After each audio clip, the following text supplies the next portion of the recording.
Hai guys, selamat datang di channel Gereja Internet. Jangan lupa klik tombol subscribe dan nyalakan lonceng pemberitahuan supaya kamu bisa mendapatkan pengajaran setiap minggunya tentang kebenaran yang alkitabiah. Klik subscribe itu nggak bayar guys. Tapi dengan klik subscribe, kalian baru saja mendukung Gereja Internet supaya terus dapat berkembang di dunia YouTube. Jangan lupa like, comment, and share ya. 2 Korintus pasal 3, ingat mulai ayat yang pertama, firman Tuhan berkata, adakah kami mulai lagi memujikan diri kami? Atau perlukah kami seperti orang-orang lain menunjukkan surat pujian kepada kamu atau dari kamu? Kamu adalah surat pujian kami yang tertulis dalam hati kami dan yang dikenal dan yang dapat dibaca oleh semua orang.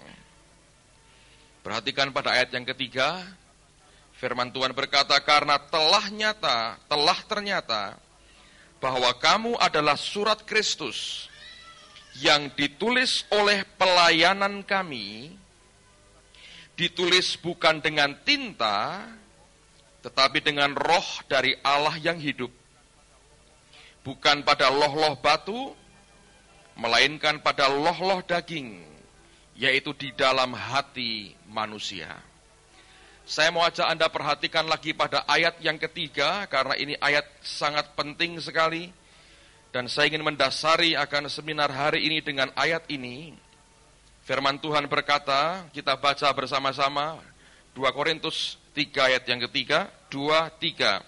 Karena telah ternyata bahwa kamu adalah surat Kristus yang ditulis oleh pelayanan kami, ditulis bukan dengan tinta, tetapi dengan roh dari Allah yang hidup, bukan pada loh-loh batu, melainkan pada loh-loh daging, yaitu di dalam hati manusia. Saudara sekalian, ini ada 3 hal yang sangat penting dalam kehidupan kita, dalam kita bergaul dengan Tuhan, dalam urusan pelayanan.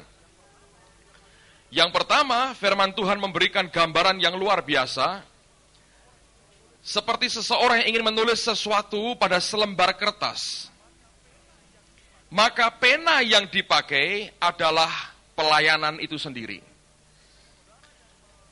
Saudara yang memulai hidupmu dalam pelayanan dengan Tuhan, saya mau beritahu bahwa pelayananmu itu seperti sebuah pena. Sesuatu akan digoreskan lewat hidup saudara, oleh karena pelayanan kita adalah pena. Hari ini dalam seminar ini, saya adalah pena. Tuhan akan menggoreskan sesuatu di dalam hidupmu. Sedangkan tintanya adalah apa? Roh Kudus itu sendiri. Nah, apa yang terjadi jika pena yang kita pakai tidak ada tintanya? Pernahkah Anda mencoba membeli sebuah pena, saudara pikir tintanya itu baik, ternyata kering atau kosong, tidak ada tintanya lagi. Lalu kita mencoba menulis pada selembar kertas, ketika Anda mulai mencoba menulis dan tidak keluar tintanya, lalu apa yang biasa kita buat, saudara? Kita tekan lebih keras lagi, betul? Tadinya kita nggak tahu bahwa ini nggak ada tintanya kan? Lalu kemudian kita tekan lebih keras. Dan masih belum juga keluar akan apa yang kita mau tulis. Lalu kita coba tekan lagi, kita paksakan, kita tulis sesuatu melalui pena yang di tangan kita. Saya mau tanya kepada saudara, kalau itu terjadi berulang-ulang di tempat yang sama, tanpa tinta keluar, kita paksakan tulis sesuatu, apa yang akan terjadi? Kertas itu akan apa? Robek. Mengapa banyak pelayanan justru bukan membuat orang itu menikmati apa yang Tuhan sajikan, tapi malah merusak orang yang dilayani? Semua pelayanan kita digambarkan seperti tinta. Makin tajam pelayananmu, saudara harus memiliki aliran roh Allah yang makin kuat di dalam kehidupan kita. Orang Kristen yang makin tajam pelayanannya, dan tanpa aliran roh Allah dalam hidupnya, hasil dari ministrinya adalah merobek hidup orang yang dilayani, dan bukan menuliskan apa yang Tuhan kehendaki. Saya tahu beberapa orang dipakai Tuhan dengan tajam dalam karunia tertentu. Karunia itu mesti dipelihara dengan cara kita bergaul dengan roh Allah, sehingga kita memiliki aliran roh Tuhan di dalam kehidupan kita. Satu kali dalam ketajaman pelayanan kita, tiba-tiba aliran roh Allah terhenti dalam kehidupan kita. Apa yang terjadi? Orang yang kita layani bukan diberkati, tapi robek hidupnya. Saudara sekalian, kita harus memiliki pena hidup dan pelayanan yang tajam. Tapi ingat, ketajaman itu justru membahayakan jika tidak diisi dengan aliran tinta roh Allah di dalam hidup kita. Orang mau hidup di dalam roh, saya percaya dia mesti punya hidup dan pena yang tajam. Tapi kehidupan di dalam roh artinya mengizinkan roh Allah itu bekerja melewati kehidupan kita. Itu artinya mengizinkan roh Allah itu mengalir lewat kehidupan kita. Sebab apa gunanya sebuah pena? Sehebat, seindah apapun sebuah pena, setajam apapun sebuah pena, kalau tanpa tinta di dalamnya, hasilnya bukan membangun, tapi justru akan merusak. Orang yang hidup dalam pelayanannya bergantung pada kekuatannya sendiri, itu bukan menulis menurut saya, tapi mengukir, saudara. Nah, kalau kertas diukir, hancur akibatnya. Kalau Anda mengukir batu dengan pena, yang hancur penamu. Anda ukir kertas dengan pena, yang hancur kertasnya. Pena kita tidak pernah didesain untuk sebagai alat untuk kita mengukir. Itu memang alat untuk menulis. Tapi supaya hasilnya nyata, saudara harus mengizinkan roh Allah itu mengalir lewat kehidupan saudara. Mengapa kita adakan seminar ini? Supaya selesai nanti, lusa kita akan memasuki session terakhir sebelum semuanya ini selesai. Saya mau katakan bahwa mengapa perlu roh Allah itu bergerak dalam kehidupan kita. Supaya mulai saat ini tidak lagi ada orang yang rusak hidupnya oleh karena pelayanan kita. Sedih sekali ketika saya mendengar seorang teman hamba Tuhan. Tadinya dipakai dalam karunia dengan marifat, dengan hikmat. Ketika dia mendoakan orang, dia tahu akan kehendak Tuhan pada orang itu. Dia bahkan bongkar hidup dan hati orang itu. Dan begitu banyak orang diberkati. Selama roh Allah mengalir dalam hidupnya, pena semacam ini akan dibutuhkan. Kemanapun dia pergi, dia goreskan suatu kehendak Allah yang indah dalam diri orang yang dia layani. Satu kali aliran roh, tinta roh Allah itu berhenti. Anda bisa bayangkan apa yang terjadi. Ketajamannya masih ada, tapi buahnya kemudian berbeda. Orang yang mengalami pengerjaan roh Allah dalam dirinya, mengizinkan roh Allah itu mengalir lewat hidupnya. Kemanapun dia pergi, dia goreskan sesuatu yang ilahi dan kekal pada diri banyak orang. Tapi orang yang kemudian kehilangan persekutuan dengan roh Allah, dan aliran tinta roh kudus itu lenyap dari hidupnya. Yang dihasilkan bukan sesuatu yang kekal, tapi adalah kita melukai orang yang kita layani. Pertanyaannya kemudian, di mana kertasnya? Paulus berkata, kertasnya adalah hati saudara dan hati saya. Amen, saudara. 3 unsur kita butuhkan dalam 3 hari ini. Yang pertama, saya datang sebagai pelayan, dan dalam pelayanan saya adalah penanya. Yang kedua, kita semua membutuhkan roh Allah, karena pena yang satu ini tidak akan pernah berfungsi dengan baik, kecuali roh Allah itu mengalir melalui saya, dan para pelayan Tuhan yang lain, untuk memberkati saudara. Tapi hari ini baik saya maupun roh Allah terutama membutuhkan suatu kertas yang siap untuk dituliskan sesuatu yang kekal dalam kehidupan kita. Dan itu adalah hati saudara dan hati saya sendiri. Kalau engkau sediakan hatimu bagi dia hari ini, sesuatu yang baik akan Tuhan kerjakan di tengah-tengah kita.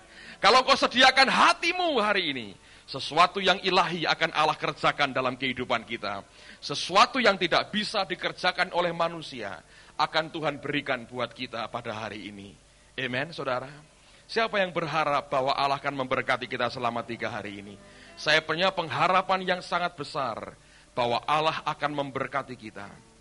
Saya percaya tiap session Tuhan yang mutlak itu berdaulat dalam kehidupan kita akan mengerjakan bagiannya. Kemarin pagi saya baru pulang dari India. Setelah pelayanan selama kurang lebih 1 minggu saya di sana. Dan saya berdoa, Tuhan berikan sesuatu yang baru untuk umat-Mu dalam 3 hari ini. Amen, saudara. Roh Allah bekerja di mana-mana. Dan dimanapun kita berada, kita melihat bahwa roh Allah menyertai dan sedang bekerja dengan luar biasa. Saya percaya kalau kita sediakan hati kita, kertas hati kita di hadapan Dia. Biarkan penanya bekerja, yang penting bukan penanya. Tapi aliran daripada roh Allah, tinta roh Allah itu akan disalurkan dalam kehidupan kita. Amen, saudara. Mari kita berdiri bersama-sama. Haleluya. Mari angkat tanganmu. Haleluya. Oh, sembah Dia saya, sembah Dia. Sembah Dia. Thank you Jesus. Oh yes Lord. Kami sediakan kertas hati kami kepadamu hari ini. Ya Tuhan, ya Tuhan. Kami sediakan kertas hati kami. Kami sediakan kertas hati kami Tuhan. Ya Yesus. Ora shata karabashata karalarara. Irabashata karabashara bata karaba. Thank you Jesus. Terima kasih Tuhan, terima kasih. Roh Kudus, kami menantikan Engkau. Engkau Tuan rumah, Engkau yang menyelenggarakan semuanya ini. Bekerja di tengah-tengah kami. Bekerja di tengah-tengah kami. Yes, Holy Spirit. Ora shata karabashata karabas. Ora shata karalak. Irabash karabashata karabashata. Yes, Lord. So that I can worship you. Yeah, let me flow to me. Flow to me. So that I can come into your holy place. Lagu ini mengajar sesuatu yang bagus. Flow through me, mengalir melalui aku. Amen. Flow through me, so that I can worship you in true reality. Sehingga aku bisa menyembah Engkau dalam realita yang benar. Flow through me, mengalir melalui aku. So that I can come into your holy place. Dan sebelumnya lagu ini merupakan doa yang luar biasa. Berkata, Oh Lord my God, my soul thirsts after thee. Oh Tuhan dan Allahku, jiwaku haus akan Engkau. And my flesh is long to drink. Dan dagingku itu rindu untuk segera minum your living water, akan air hidupmu. Oh Lord my God, oh Tuhan dan Allahku, my heart longs after thee. Hatiku rindu kepadamu.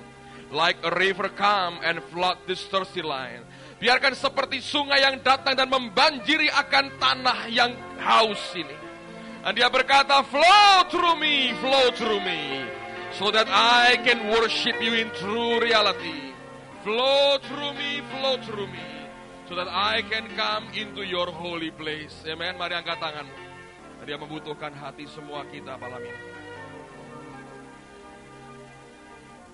Banyak orang menyembah Tuhan, ingin memberikan yang terbaik yang dia bisa, ingin mengekspresikan semua yang dia miliki. Dengarkan saudara, Tuhan butuh hatimu malam ini. Saya jumpa dengan banyak pemandangan aneh selama saya di India. Ini kunjungan saya ketiga kali ke negara itu dalam tahun ini. Saya lihat ada sebagian orang-orang yang ikut Tuhan. Saya tahu mereka ingin mengekspresikan cinta mereka ke Yesus. Tahu apa yang mereka buat? Mereka tempelkan gambar Yesus di rumah mereka.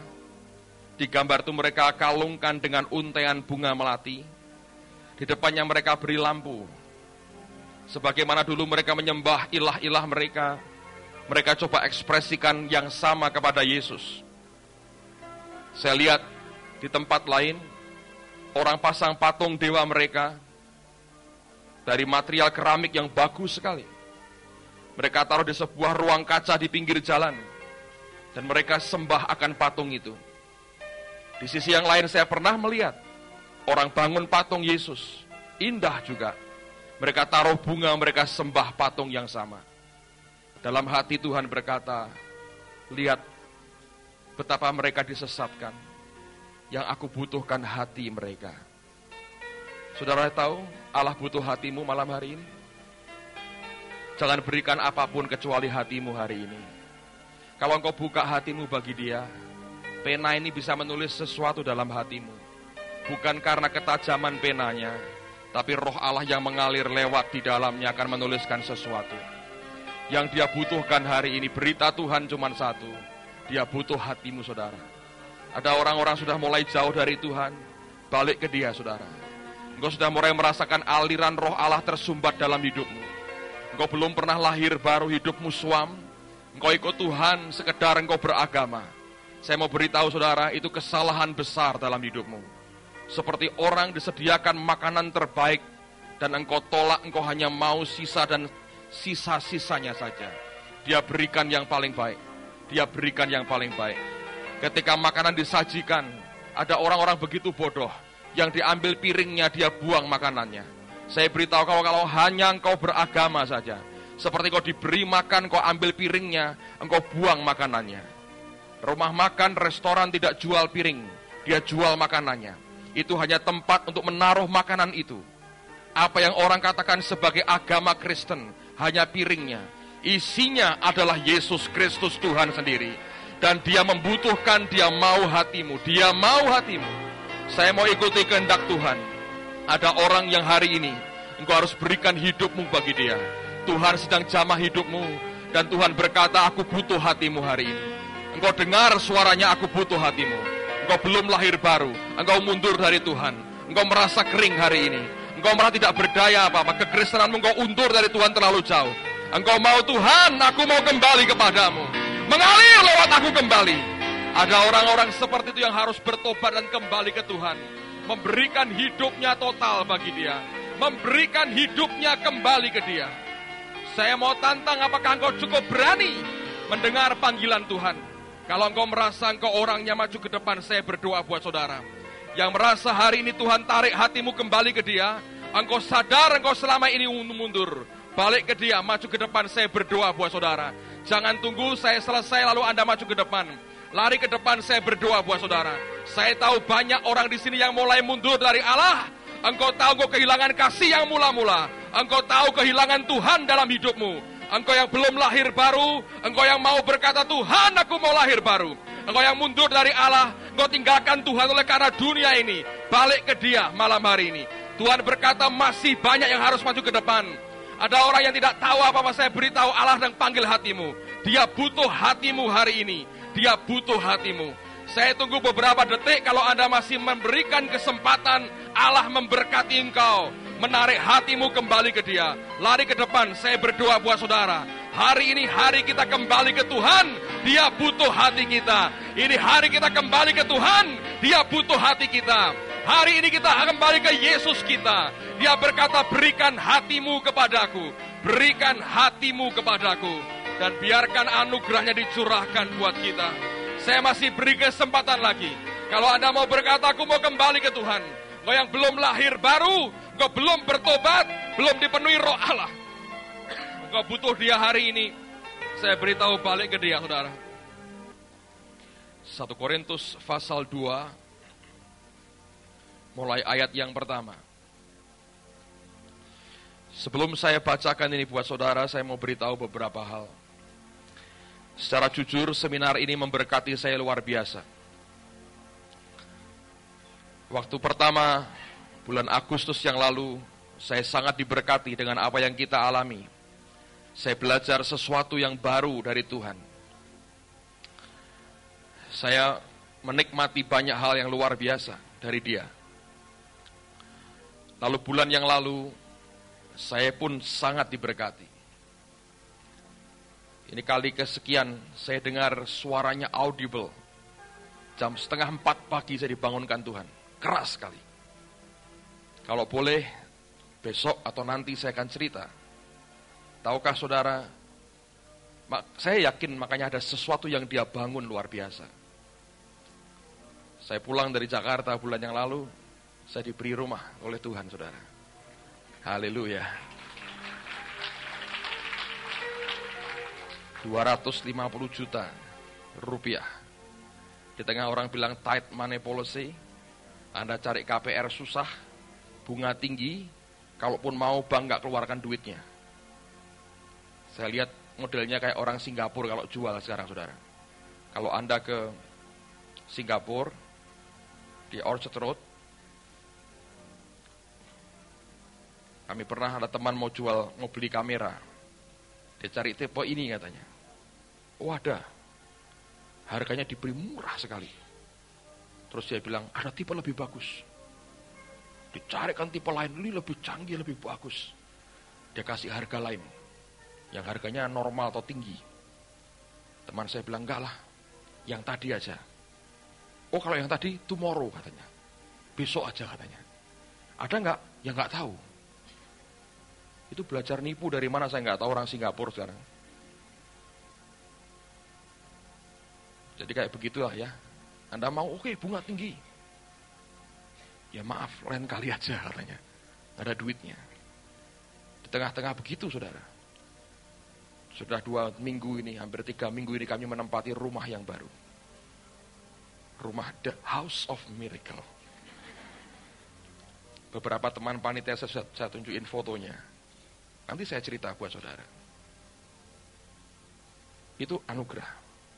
Saya dibangunkan 3:30 pagi. Di kamar nggak ada siapa, cuma saya berdua dengan istri saya. Seperti orang teriak di telinga kanan saya, teriak, ngomong soal rumah.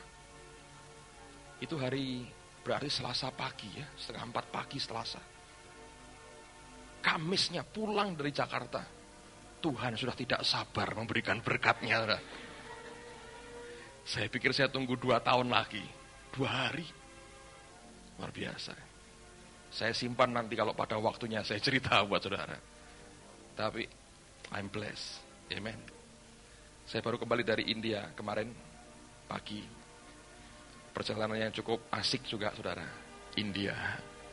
Saudara perlu coba lah. Ya, tapi saya belajar kalau Tuhan yang suruh kita, enggak ada yang terlalu berat, saudara. Saya diundang untuk mengajar di sebuah sekolah teologi di sana. Seminar beberapa hari. Dan ketemu dengan beberapa orang pengurusnya. Kita sedang membuat suatu proyek bersama untuk merintis gereja di India. Proyek ini akan difokuskan di India Utara, di beberapa provinsi seperti Bihar, Uttar Pradesh, dan beberapa provinsi lain. Di samping kita akan bergerak di Nepal dan di Bhutan. Dan saya berkata, kami akan ambil bagian untuk memberikan sponsor dan dukungan supervisi kepada mereka sampai dengan akhir tahun 2000. Kalau Yesus belum datang, kita mau dirikan 100 gereja di India. Oleh karena anugerah Tuhan. Amen, saudara. Sudah waktunya bangsa ini memberkati bangsa-bangsa lain. Satu hal yang menarik sekali waktu saya dalam perjalanan menuju ke airport, diantar oleh seorang teman. Dia adalah seorang dokter medis, sekarang sedang ambil PhD-nya dia di bidang teologi. Dia berkata, Pastor, dia berkata pada saya, India bukan hanya hak kami untuk menginjili, itu hak orang Indonesia juga untuk memberkati dan menginjili India. Dan hak seluruh dunia untuk datang ke negara ini. Di dalam Kristus Yesus, nggak ada batas lagi buat kita. Kita satu dalam tubuh Tuhan. Dia berkata, you are welcome. Kamu punya hak atas negara ini. Dan kami terbuka sekali. Amen, saudara. Roh Allah sedang bekerja. Tuhan mau pakai hidup semua kita jadi pena. Hati manusia adalah kertasnya. Tintanya apa? Roh Allah sendiri. Penamu bisa tajam. Engkau bisa sebuah pena yang jenius. Engkau boleh seorang ahli pemikir. Engkau boleh pengkhotbah orator besar. Bagus. Engkau boleh seorang yang punya kekuatan secara manusia. Mungkin keuangan Tuhan berkati, baik. Tapi kalau pena tanpa roh Allah sebagai tintanya, pena itu dipakai bukan memberkati kertas itu, tapi merobek kertasnya. Amen. Biar lagu ini jadi doa kita setiap hari. Flow through me. Kalau flow-nya hilang, saudara. Kalau flow-nya hilang, saudara, hidup kita akan melukai banyak orang dan bukan memberkati. Amen. Sekarang lihat Alkitabmu. 1 Korintus pasal yang kedua, ayat yang pertama mulai. Demikianlah pula ketika aku datang kepadamu, saudara-saudara, aku tidak datang dengan kata-kata yang indah atau dengan hikmat untuk menyampaikan kesaksian Allah kepada kamu. Sebab aku telah memutuskan untuk tidak mengetahui apa-apa di antara kamu selain Yesus Kristus, yaitu Dia yang disalibkan. Aku juga telah datang kepadamu dalam kelemahan dan dengan sangat takut dan gentar.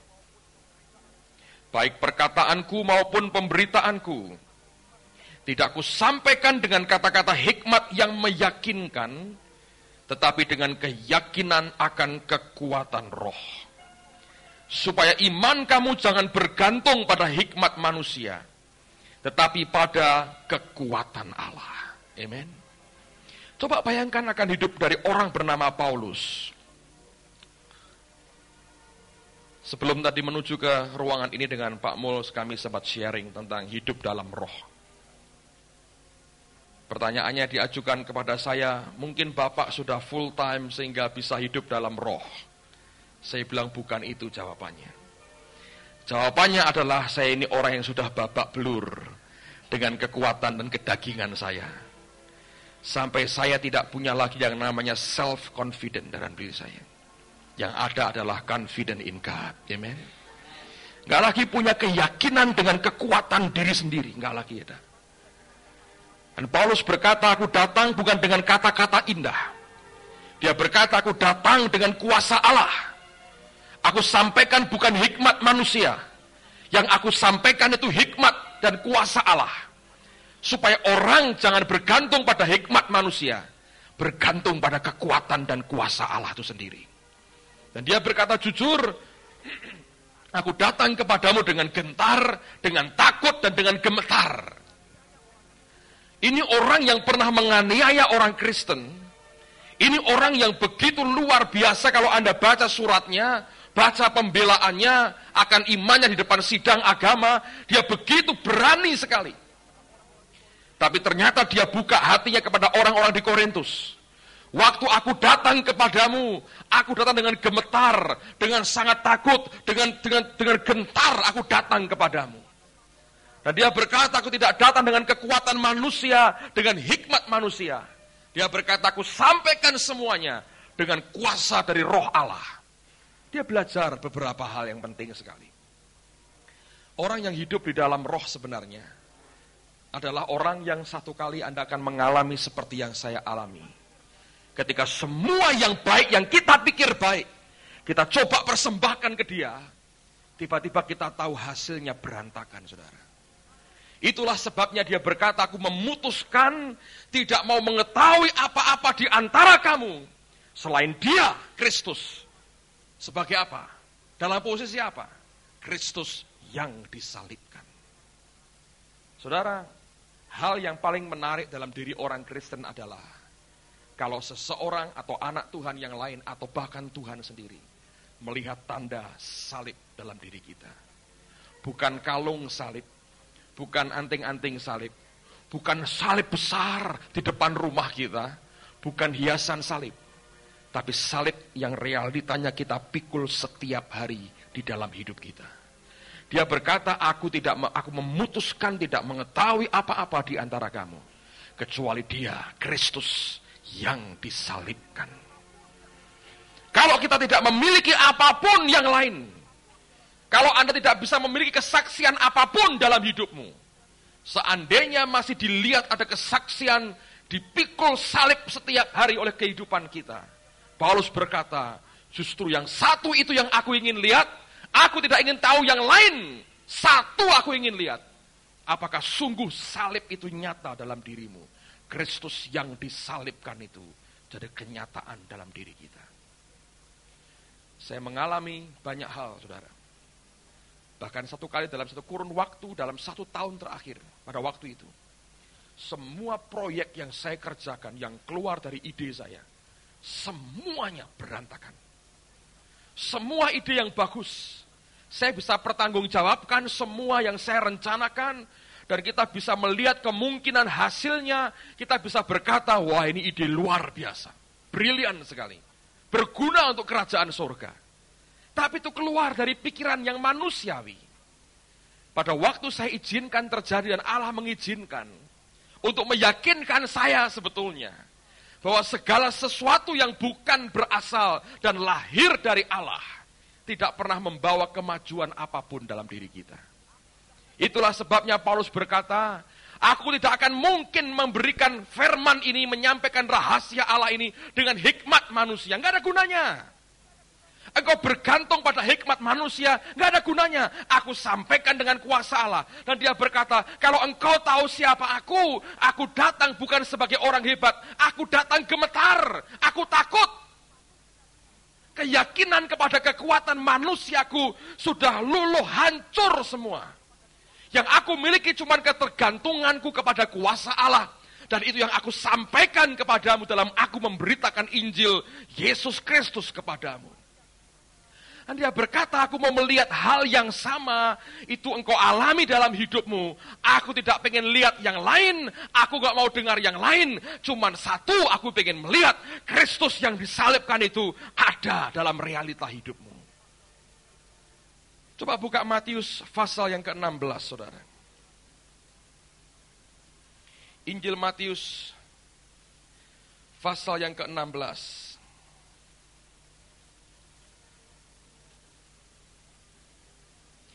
Ayat yang ke-15. Matius 16 ayat yang ke-15. Lalu Yesus bertanya kepada mereka, tetapi apa katamu, siapakah aku ini? Maka jawab Simon Petrus, engkau adalah Mesias, anak Allah yang hidup. Perhatikan reaksi Tuhan, saudara. Kata Yesus kepadanya, berbahagialah engkau Simon bin Yunus, sebab, apa sebabnya dia berkata berbahagialah? Apa saudara? Bukan siapa? Manusia yang menyatakan itu kepadamu, melainkan Bapakku yang di surga. Segala sesuatu yang berasal dari Allah, segala sesuatu yang berasal dari Bapa di surga akan membuat kita berbahagia. Dia berkata, berbahagialah engkau Simon bin Yunus, sebab bukan manusia. Firman Allah berkata, kita bersyukur karena Allah itu bukan seperti manusia yang suka berdusta. Segala sesuatu yang berasal dari Allah dan bukan manusia membuat kita apa? Berbahagia. Sekarang lompat pada ayat yang ke-21. Sejak waktu itu Yesus mulai menyatakan kepada murid-muridnya bahwa ia harus pergi ke Yerusalem dan menanggung banyak penderitaan dari pihak tua-tua, imam-imam kepala dan ahli-ahli Taurat, lalu dibunuh dan dibangkitkan pada hari ketiga. Tetapi Petrus menarik Yesus ke samping dan menegur dia, katanya, Tuhan, kiranya Allah menjauhkan hal itu. Hal itu sekali-kali takkan menimpa engkau. Maka Yesus berpaling dan berkata kepada Petrus, enyahlah iblis. Kenapa dia berkata begitu? Lihat kan. Engkau suatu apa, saudara? Batu sandungan bagiku, sebab, apa sebabnya? Engkau bukan memikirkan apa yang dipikirkan siapa? Allah, melainkan apa yang dipikirkan. Segala sesuatu yang dari Allah membuat kita berbahagia. Segala sesuatu yang dari pikiran manusia akan jadi sandungan buat perjalanan rohani kita bersama dengan Tuhan. Tidaklah berlebihan ketika orang muda yang kaya datang menyembah dia tersungkur berkata, guru yang baik, apa yang harus aku perbuat untuk memperoleh hidup yang kekal? Dia berkata, mengapa engkau katakan aku baik? Tidak ada satu manusia pun yang baik. Saya mau tanya, kalau dari benih yang tidak baik, apakah mungkin dihasilkan buah yang baik? Dari sumber yang tidak baik, mungkinkah lahir sesuatu yang baik? Kalau Tuhan berkata tidak ada yang baik dari manusia ini, apakah mungkin ada sesuatu yang baik bisa dihasilkan oleh manusia kita di hadapan Tuhan, saudara? Dan Paulus sadar betul akan semua kenyataan itu. Dan dia berkata, no flesh shall glory in the presence of God. Tidak ada kedagingan kita yang bisa nikmati dan mendapatkan kemuliaan di dalam hadirat Allah itu sendiri. Kalau kita bisa mengerti akan konsep ini, itu merupakan awal saudara bisa berjalan dan hidup dalam roh sebetulnya. Tapi saya mau beritahu secara jujur, saudara, manusia tidak bisa langsung berkata diberitahu, jangan pakai kekuatan manusiamu, manusiamu harus disalibkan.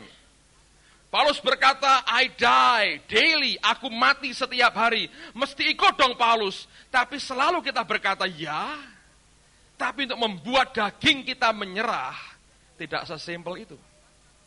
Lalu kemudian mulailah kita mengadakan perjalanan peremuan kedagingan kita.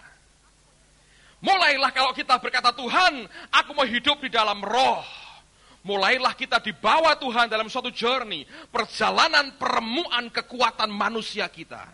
Dan kemudian setiap kali peremuan terjadi, dia ambil kekuatan manusia kita, dia ganti dengan kekuatan yang ilahi. Sampai satu kali engkau berjalan bukan dengan hikmat dan kekuatan manusia, tapi dengan kekuatan siapa?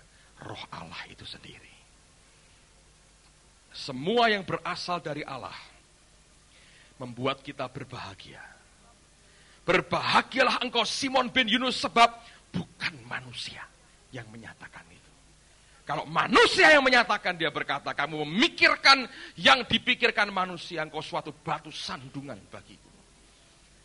Yang ditengking bukan Petrusnya, nyahlah, dia berkata siapa? Iblis, saudara. Jadi ini sahabat dekat sebetulnya. Kembarannya, saudara. Tahukah Anda pikiran manusia itu twin brother dengan iblis? Tengkingnya sekali, rontok dua-duanya, saudara. Dalam hidup kita, pergulatan semacam ini, mau tidak mau harus dilewati.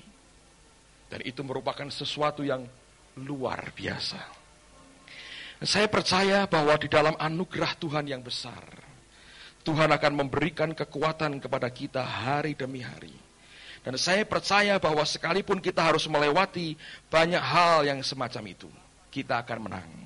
Roma pasal yang ke-8 ayat yang ke-14.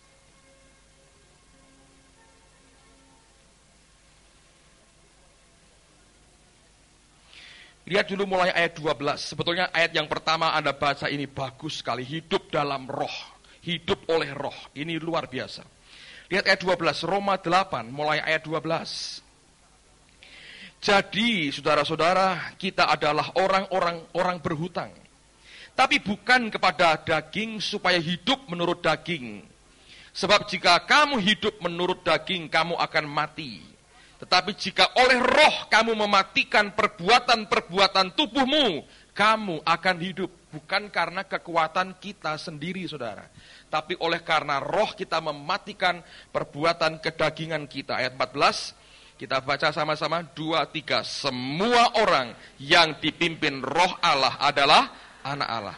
Nah, kata dipimpin, dari kata aslinya yang sebetulnya dari akar kata yang artinya konflik yang besar. Semua orang yang mau dipimpin oleh roh, itu harus melewati konflik besar dalam hidupnya. Saya nggak berkata konflik dengan orang lain, bukan. Konflik antara rohmu dan roh Allah dengan siapa? Dagingmu sendiri. Sampai akan terjadi lewat konflik itu akan terjadi penundukan dari semua kedagingan kita. Lalu pada akhirnya daging kita harus menyerah. Waktu daging kita makin menyerah, Alkitab berkata, semua orang yang dipimpin roh Allah adalah anak Allah. Kata anak dari kata Yunani huios, yang artinya anak yang dewasa, mature son, anak yang sudah akil balik. Kedewasaan di dalam Tuhan akan terjadi ketika engkau mengizinkan dalam konflik antara dagingmu dengan kekuatan Allah, antara dagingmu dengan kehendak roh Allah. Ketika konflik terjadi dan engkau biarkan dagingmu itu ditundukkan oleh roh Allah, makin penundukan kita atas kedagingan kita ditundukkan oleh roh Allah itu makin kuat. Alkitab berkata, itu makin membuat kita didewasakan dan satu kali huios, anak yang dewasa, jadi bagian kenyataan hidup kita. Amen, saudara. Paulus, orang yang sudah kehilangan self-confidence-nya. Dia berkata, aku datang kepadamu dengan ketakutan, dengan gemetar. Aku takut sebetulnya. Aku bukan orang yang punya keyakinan berkata, dengerin, gua mau khotbah, enggak. Dia sadar betul kekuatannya. Itu sesuatu yang mengerikan sekali. Saya berkata pada Pak Mul tadi sore, saya sampai titik di mana ketika will saya, kemauan saya mulai bangkit. Sesuatu yang saya lihat sebagai sesuatu yang sudah mulai berkata, pip, bahaya, danger, bahaya. Itu mengerikan sekali, saudara. Orang Jawa bilang sudah kapok, betul, saudara. Habis, betul. Saya tahu setiap kali yang dari manusia itu mulai muncul, hasilnya malah sesuatu yang buruk dan bukan sesuatu yang baik. Tapi mari kita belajar. Musa ngalami yang sama. Saya pernah sampaikan dalam Kisah Rasul dikatakan dia orang yang berkuasa dalam perkataan dan perbuatannya. Dalam sejarah Mesir di Alkitab nggak ditulis, Musa dikenal sebagai seorang jenderal yang besar dan terkenal pada zamannya. Kerajaan di Ethiopia pernah mengirim 1 juta tentaranya menyerbu Mesir, dan yang bisa menghalau serbuan 1 juta orang Ethiopia adalah pasukan yang dipimpin oleh jenderal Musa ini. Ini bukan orang sembarangan, saudara. Secara manusia ini orang ngerti betul apa yang harus dia buat secara manusia. Nah, waktu orang Ibrani dipukul di orang Mesir, dia mencoba membela dengan cara apa dia bunuh ganti orang Mesir. Yang dia tahu adalah cara berpikir Mesir. Membebaskan suatu bangsa caranya adalah pakai kekuatan. Dan dia gunakan kekuatannya, dia bunuh orang Mesir. Dia punya begitu kuat self-confidence-nya. Tangannya digerakkan, menggerakkan ribuan pasukan. Dengan gampang dia cabut nyawa orang. Tapi apa yang terjadi? Pengalaman dia gunakan kekuatannya itu merupakan titik balik bagi hidupnya. 40 tahun kemudian dia harus menghabiskan hidupnya di padang gurun, menggembalakan domba mertuanya. Tuhan masih baik, diberi istri, diberi anak-anak, diberi keluarga. Tapi nggak punya apa-apa. Yang dia miliki cuma tongkat. Domba yang dia gembalakan bukan miliknya. Dia tidak sejahat Yakub pikirannya.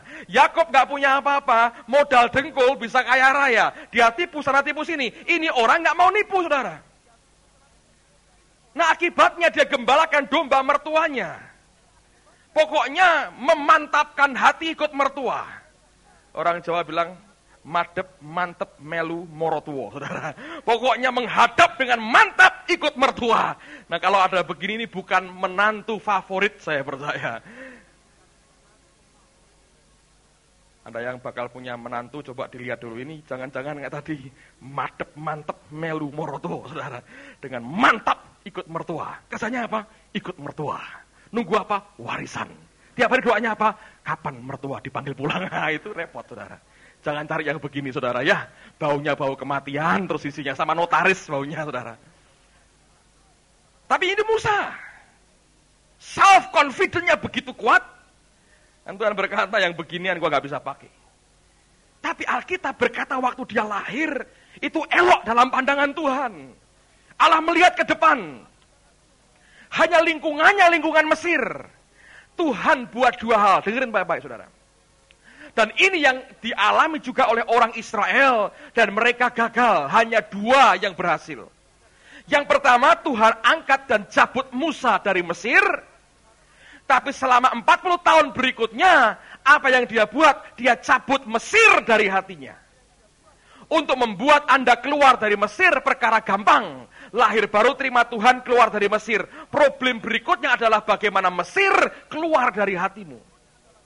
Selama 40 tahun dia gembalakan domba mertuanya. Selama itu pula dia sadar tidak ada hal besar yang dia kerjakan. Visi yang Tuhan berikan dalam hidupnya untuk menyelamatkan orang Israel. Dulunya dia terima dengan berapi-api. 40 tahun kemudian itu sudah luntur, habis sama sekali. Ketika Tuhan menarik perhatiannya dia kembali dengan burning bush yang begitu ajaib. Dia menoleh, dia menghampiri kepada Allah. Dan ketika Allah suruh dia berangkat, dia bilang, Tuhan, berkali-kali dia berkata, aku gak bisa apa-apa. Sampai akhirnya Harun harus disuruh mendampingi dia. Dan baru dia berangkat ke Mesir. Dari orang yang punya keyakinan. Dia pernah gerakkan ribuan jutaan tentara dengan tangannya, saudara. 40 tahun dipakai Tuhan. Menghabiskan semua self-confidence-nya. Kemanusiaannya dihabiskan sama sekali. Satu kali Tuhan tanya kepada Musa, apa yang di tanganmu? Dan Tuhan dia berkata, tongkat. Dan tongkat itulah yang diubah Allah. Bukan tongkat Musa lagi. Tapi siapa? Tongkat siapa? Tongkat Allah. Amen, saudara. Musa mengalami, Paulus mengalami. Enggak lagi berdaya. Setiap kali melihat kemanusiaannya muncul, kita berkata, ini dia biangnya masalah muncul lagi. Saya sampai punya perasaan begitu, saudara. Begitu will saya muncul, saya bilang, nah ini biangnya masalah muncul lagi. Ngeri. Tapi ketika itu kita deal, kita berurusan dengan itu. Dan kita mau ikut kemana Tuhan bawa kita. Saya mau beritahu saudara, saya berdoa untuk rumah ini. Kira-kira maksimalnya 3 kali, saudara. Enggak lebih. Oh, Bapak berdoa tekun terus ya Pak ya. Hurrapa syikaladadara, tumpangi tangan, tendang dalam roh, begini. Enggak, saudara. Cuma 3 kali. Enggak tahu tendang dalam roh ada enggak istilahnya. Ciptaan saya sendiri. Ada orang-orang diajarin begitu kan. Saya mau beritahu saudara, cuma 3 kali saya berdoa. Itu ajaib sekali. Karena setiap kali kemauan saya muncul lagi, saya bilang, aduh ini dia. Dan saya tahu ini musuh. Selama ini saya biarkan saudara, setan akan kuasai hidup saya. Anda bisa ngerti itu? Saya beri Anda contoh yang bagus sekali. Victor. Saya minta ada yang punya tongkat atau apa, tongkat Musa atau kayu atau apalah. Saya mau tunjukkan sesuatu pada saudara. Tas Alkitab atau apalah, berikan saya sesuatu. Yang diurapi tentunya, orangnya, bukan. Nah ini aja Pak. Tutup dulu Pak. Maju sini Victor. Calon sarjana teologi ya. STH, ini calon STH ini. Mau sekolah teologi ya, training sama Victor, calon STH. Kapan lulus? Sebentar lagi ya Victor ya. STH, masih single, belum kawin dan menurut saya ini menantu bagus, tidak madep-mentep malu mertua, tidak. Yakinlah saya beri rekomendasi pribadi. Anda yang bergumul tapi harus lewat saya seleksi. Orang ujung pandang cinta Tuhan. Sekarang melayani di sekolah minggu di gereja kami dan jadi berkat bagi banyak orang. Umurnya masih dirahasiakan. Waktu lalu dia ke Cina, 1 bulannya kira-kira ya, di Cina dimangkok dari hatinya 1 kali ingin kembali ke Cina, jadi berkat di sana. Wah nggak jadi Pak kalau gitu ke Cina, ada yang sudah langsung mundur. Saya mau beritahu, saya berikan contoh kepada saudara, sesuatu yang seringkali membuat hidup kita hancur, membuat kita nggak lagi dipimpin oleh roh. Misalnya saudara ya. Ini, saudara Victor ini kan cinta Tuhan, baik orangnya, mimpin pujian di gereja, dengan anak-anak sabar. Tipe orang yang cinta Tuhan, orang bilang, wah ini luar biasa. Satu kali saudara, dia ingin sesuatu dalam hidupnya. Apapun lah, sesuatu yang keluar dari will-nya, dari keinginan manusianya. Ingat saya katakan tadi, waktu Petrus memikirkan yang dipikirkan manusia, Tuhan teriaknya apa? Enyahlah siapa? Iblis. Itu saudara kembar, saudara. Kehendakmu dengan iblis itu kembar yang gak mungkin dipisah. Nempel malah. Pemikiran yang dari manusia yang mencoba diberikan kepada Allah, cuma menghasilkan ditengking sama Yesus, saudara. Anda mau ditengking sama Tuhan, saudara?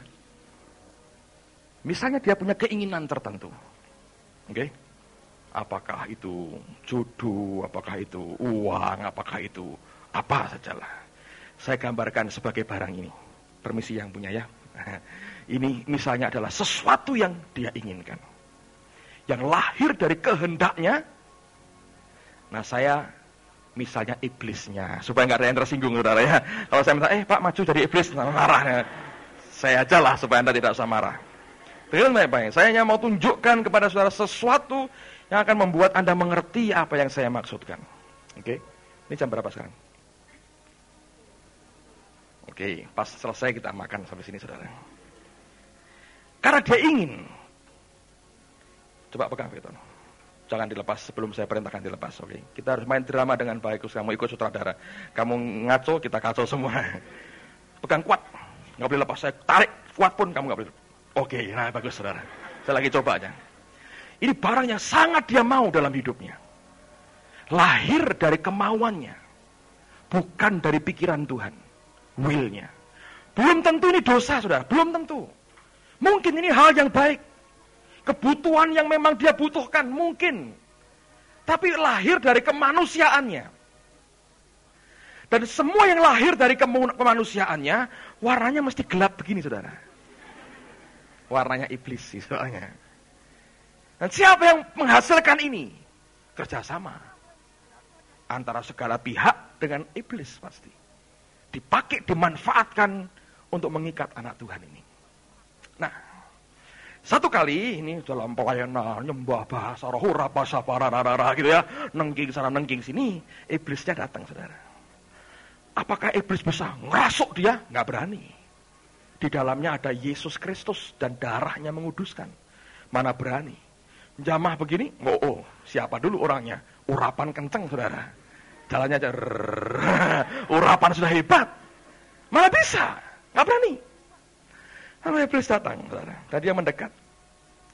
Dan Tuhan yang baik kan, malaikat berkemah di sekitar kita kan. Malaikat yang mulai bunyikan trompet. Setan datang, gitu ya. Tuhan mulai lihat, iya. Tuhan bilang, hei setan, ngapain lu? Jalan-jalan Tuhan, kata setannya gitu.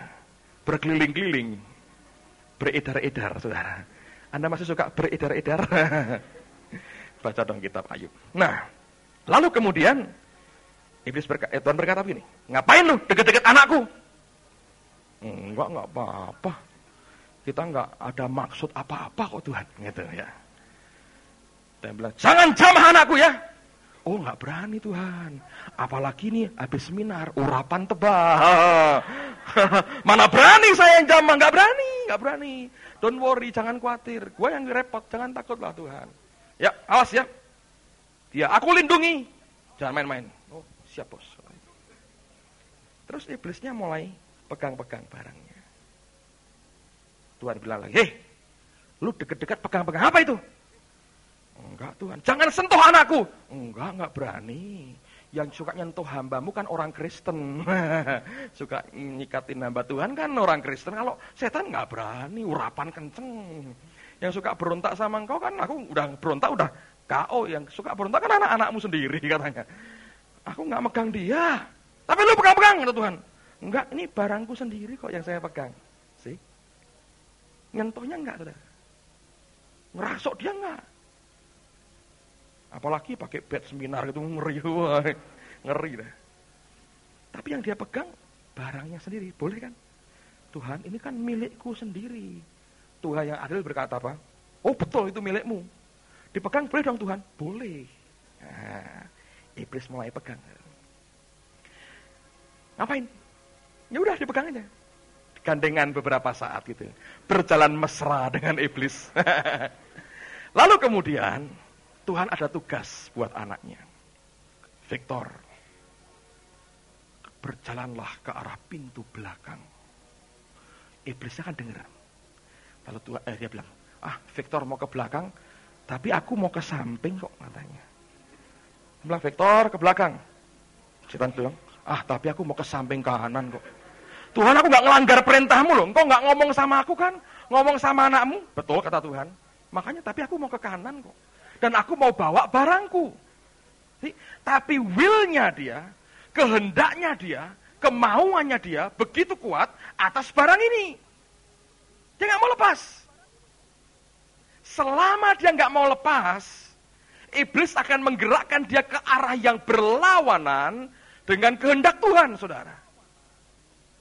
Anda boleh tengking sampai tenggorokan kita serak, saudara. Iblis berkata, gua nggak ganggu lu. Aku pegang barang-barangku sendiri. GR banget katanya. Tapi kita mau teriak-teriak, Tuhan lepasin. Tuhan bilang, sudah aku merdeka. Iblis sudah aku remukkan, ya tapi ini nggak bisa Tuhan. Iblisnya bilang, iya udah nggak apa-apa, kita udah lepas kok katanya. Kok udah ditengking sama Pak Pendeta itu, dia muntah-muntah gue ditengking katanya. Tapi pokoknya aku mau ke kanan. Jadi dia ikuti kan kemana iblisnya pergi. Tuhannya siapa, saudara? Makanya Yesus itu nengkingnya 2. Inyalah iblis, Petrus ada. Lu mikirin yang dari manusia, bukan dari Tuhan. Ngerti, saudara? Sampai kemudian, setelah ikut seminar hidup dalam roh ini, ya, sadar ya. Hadir pada kali ketiga, tanggal 20 Oktober, puji Tuhan. Dia ngerti kebenaran, sadar. Goblok banget. Aku bisa lepas dong dari dia. Ikuti kehendak Tuhan. Yang perlu aku buat apalah? Lepaskan apa yang diingini oleh manusiaku. Dilepas. Lalu Tuhan berkata, Victor, kembali ke tempat dudukmu. See? Beri tepuk tangan, saudara. Nurut, saudara. Tuhan bilang, iblis, lu mau ngapain bareng? Terserah. Ya nggak jadi gua kembaliin aja. Itu bukan barangnya iblis, contoh aja. Nah, saya mau beritahu saudara. Seperti itulah sebetulnya. Barang siapa dipimpin oleh Roh Allah, dia adalah anak Allah. Huios. Didewasakan. Pendewasaannya terjadi waktu dia relakan melepaskan apa yang bukan dari Tuhan. Melepaskan semua ambisi kemauan manusianya. Dan dia sadar ini bukan dari Tuhan. Kalau aku lepaskan, aku mungkin mengalami kerugian. Oh ya, saudara. Alkitab berkata dalam Kisah Rasul, waktu mereka bertobat orang-orang di satu daerah, mereka bakar kitab-kitab perdukunan mereka 50.000 uang perak. Saya mau tanya saudara, 50.000 uang perak itu kira-kira 50.000 hari kerja. Upah 50.000 hari kerja. 50.000 dibagi 360. Berapa tahun coba? Ayo juara matematika. Itu 100 tahun, kira-kira 130 tahun sekian saudara. Jadi itu hasil kerja 3 generasi dibakar hari itu. Nah ini bagian yang sakit. Yang orang mencoba kompromi dengan itu. Tetap maunya melayani Tuhan. Sementara tangannya dia pegang apa yang bukan dari Allah. Yang dipikirkan oleh manusia. Dan sebagian besar, saya mau beritahu saudara, sebagian besar dari apa yang Tuhan kerjakan dalam hidup kita adalah meyakinkan kita dan berkata, lepaskan itu karena aku punya sesuatu yang lebih baik kepadamu. Rumah yang saya tempati sekarang ini sudah dibangun sebetulnya sekitar 2 tahun yang lalu, saudara. Proses pembangunannya 2 tahun lalu. Ini kompleks yang bagus dan ini rumah contoh sebetulnya. 2 lantai. Besar, saudara. Saya masih ingat 2 tahun yang lalu, rumah yang lama, untuk sementara rumah saya 2, sebentar lagi kan saya jual yang 1. Tapi rumah yang lama itu daerahnya sudah mulai kurang bagus dan banjir. Ketika anak ketiga itu lahir, saya struggle karena ini ada baby dan seringkali air masuk dalam rumah. Dan rumah itu kecil dan air masuk, air banjir. Gak ada orang yang senang, oh banjir masuk, kita buat kapal-kapalan. Gak ada. Anak kecil mungkin suka, orang tua itu bukan impian. Oh saya memimpikan punya rumah yang kebanjiran, terus gak ada, saudara. Gak ada. Sama, saya juga bersikap yang sama. Satu kali Saya berdoa betul, saya bilang Tuhan saya ingin tinggikan ini rumah. Nggak ada pikiran untuk beli rumah baru karena tentu itu harga tinggi sekali. Dan pada waktu itu entah bagaimana, uang berkat Tuhan yang masuk itu begitu banyak. Sampai saya bisa punya uang dalam jumlah tertentu, lalu saya panggil adik saya, dia seorang insinyur, saya bilang, coba kamu bongkar rumahku ini, tinggikan seperti apa bentuknya, dan duitnya berapa. Dia hitung semua, itu masih kira-kira 2 kali lipat atau 3 kali lipat dari yang saya punya. Tapi dia begitu yakin. Nah yakinnya bukan dengan Tuhan, yakin dengan saya. Oh kalau kamu kan beres mesti, dia bilang. Nanti kamu berdoa kan diberkati Tuhan. Bongkarnya udah saya kerjain. Nah ini kurang, entar kan sambil jalan Tuhan memberkati. Sepertinya itu beriman, itu bukan.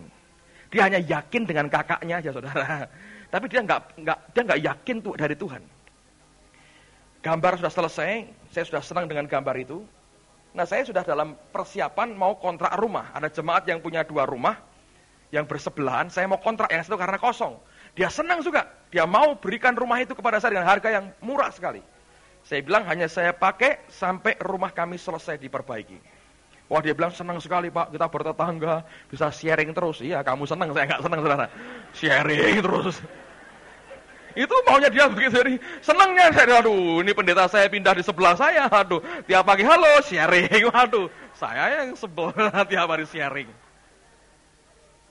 Saudara kalau Anda melayani ya, Anda terlalu banyak ketemu orang, ada perlu waktu untuk Anda nyendiri dan berkata Tuhan aku pengen lihat tembok aja lah. Karena sebagian besar hamba Tuhan nampung sampah sebetulnya ya. Anda ulang tahun seneng kan Anda pesta sendiri. Begitu utangnya banyak, pendeta dicari-cari saudara. Semua yang urusan yang sampah-sampah masuk. Sehingga Yesus punya habit bagus. Orang banyak datang dia nyingkir. Dia berdoa seorang diri. Lihat batu aja lah di atas gurun bagus. Dia bilang, saya udah. Tapi saya nggak punya pilihan saudara ya. Tapi satu kali ketika kami masih terus berdoa itu ya. Kita akan belajar dalam perkembangan itu. Satu kali Tuhan ngomong sama istri saya gini, jangan kamu bongkar rumah ini. Aku sedang berurusan dengan hati suamimu. Dan tidak mungkin engkau bongkar rumah ini sebelum hatinya itu aku bereskan. Biar engkau tunggu aku saja.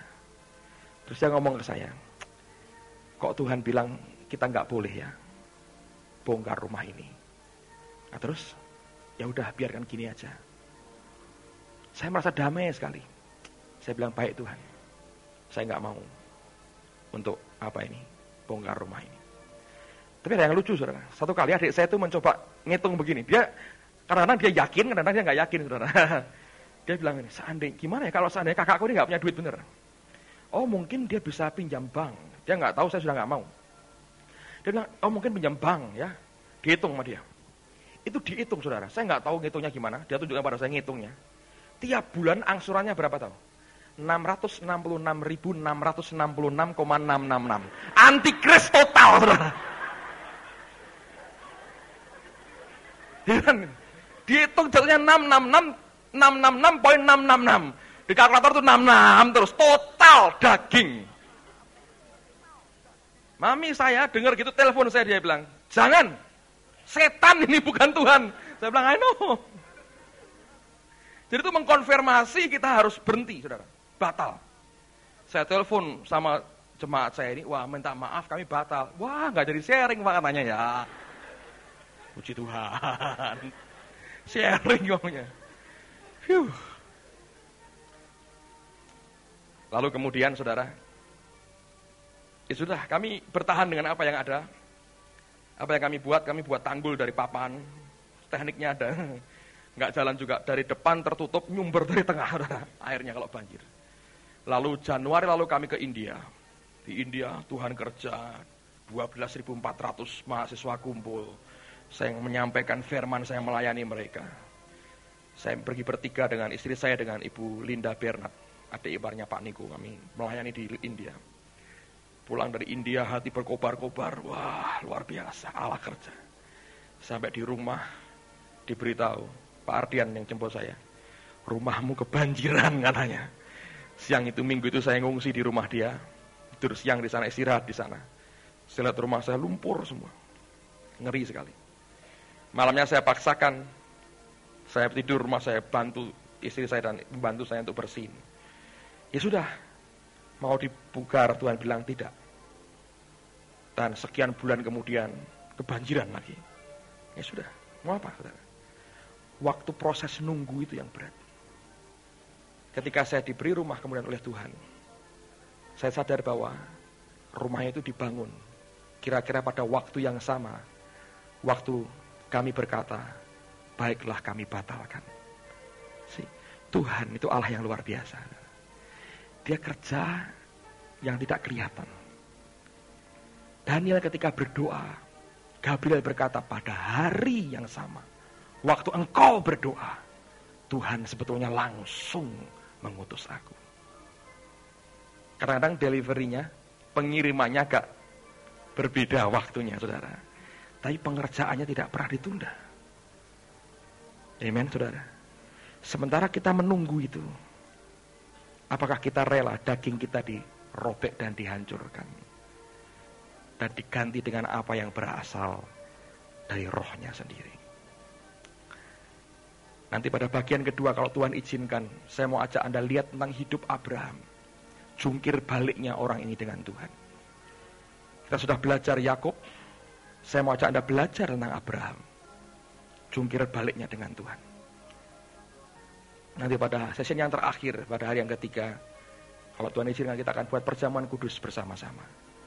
Itulah saat di mana tubuhnya dipecahkan. Biar jadi teladan buat kita. Yang kita makan adalah tubuh yang dipecah, daging yang disalibkan. Seharusnya hidup kita akan jadi seperti itu, daging yang disalibkan. Amen, saudara. Mari berdiri sama-sama. Dia buat jalan saat tiada jalan. Dia bekerja di jalan yang tak terlihat oleh kita. Luar biasa. Di jalan yang tidak terlihat oleh kita, Dia buat jalan. Ketika kami kebanjiran, Tuhan bilang, bangunkan dia rumah. Kan rumah perlu waktu kan? Tuhan bukan bim salabim rumah jadi. Semua pengerjanya dia kasih, semua dia pilihkan yang terbaik, the best yang dia punya. Sementara menunggu, saya ngosek rumah dulu saudara, lumpur begitu banyak. Begitu semuanya selesai, dia bilang, buat seminar dalam roh. Saya kerjakan bagian saya. Dia ngomong sama malaikat, aku tidak sabar memberkati dia. Kasihkan sekarang. Haleluya. Amen. Bukankah dia Allah yang luar biasa? Kita nggak bisa lihat, saudara. Dia sedang bekerja. Ada orang-orang punya kebutuhan, saya memberitahu. Ada hari di mana engkau berseru kepadanya, dia ngerti betul apa yang harus dia buat. Dia tahu dengan pasti apa yang dia buat. Kalau Tuhan izinkan besok saya saksikan kepada saudara. Anda akan lihat, ini sesuatu yang membuat kita rest at noon, saudara. Masuk dalam perhentian bersama dengan dia. Di tengah segala sesuatu yang orang berkata tidak mungkin, dia buat jalan. Alkitab berkata, ada sungai di gurun akan kita lihat. Tempat di mana sudah kita megap-megap kepanasan, dia berikan sungai di gurun yang tak terlihat oleh mata kita. Tapi Allah akan memberikan kepada orang yang bersandar kepadanya dan berharap kepadanya. Dan kalau kita percaya dan kita taat kepadanya, sesuatu akan terjadi dalam hidup kita. Haleluya. Amen. Saudara yang punya kebutuhan tertentu yang mendesak dalam hidupmu, angkat tanganmu, saya berdoa juga buat saudara. Lihatkan tangan-tangan anak-anakmu yang terangkat. Kami tahu engkau membuka jalan buat kami. Di jalan yang tidak terlihat oleh kami, engkau buka jalan bagi kami. Di jalan yang tidak terlihat oleh kami, engkau buka jalan bagi kami. Dengar kerinduan dan doa anakmu, dan nyatakan kemuliaan-Mu lewat hidup mereka dan dalam hidup mereka. Demi nama Yesus, berkati istirahat kami siang ini, malam ini, break kami. Tuhan akan memberkati, Tuhan akan menyertai, dan Allah yang luar biasa akan menopang kami. Demi nama Tuhan Yesus.